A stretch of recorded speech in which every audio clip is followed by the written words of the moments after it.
Evidence-based practices, EBP, also called scientifically based practices, are teaching strategies or methods that have been tried and tested. Through a series of experiments, these practices have been proven effective in multiple settings with a large number of subjects.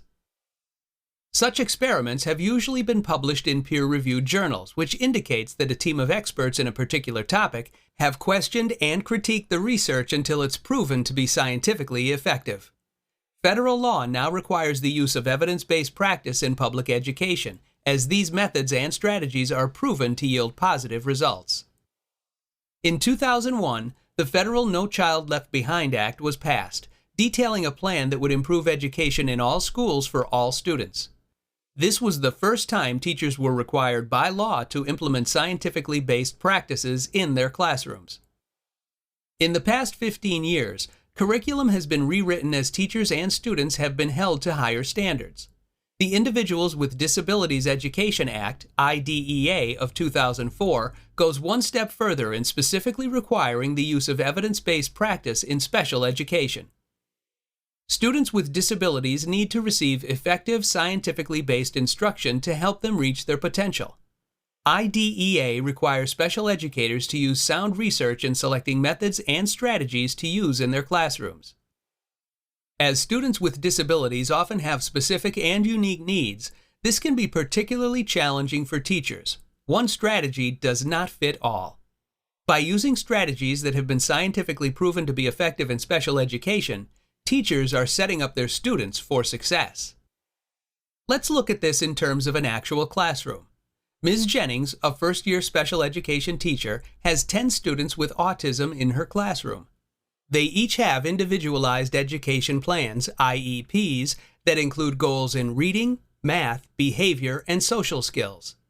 Each student is on a different level, and each responds differently to Ms. Jennings' instructional strategies.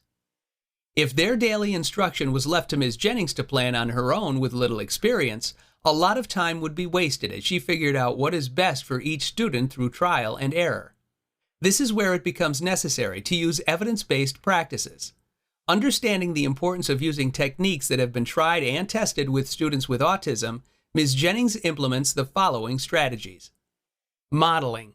Before students are left to complete an assignment or task, Ms. Jennings models exactly what she wants them to do multiple times. Reinforcement. Rather than being punished for inappropriate behavior, Ms. Jennings tries to catch her students being good and delivers positive praise as much as possible. Self-management. Ms. Jennings wants to help her students be independent in their own management.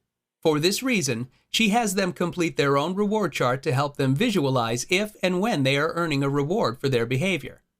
Task analysis. When Ms. Jennings teaches a skill, she breaks it down into short, simple steps that are easy to follow and remember. Picture Exchange Communication System, PECS.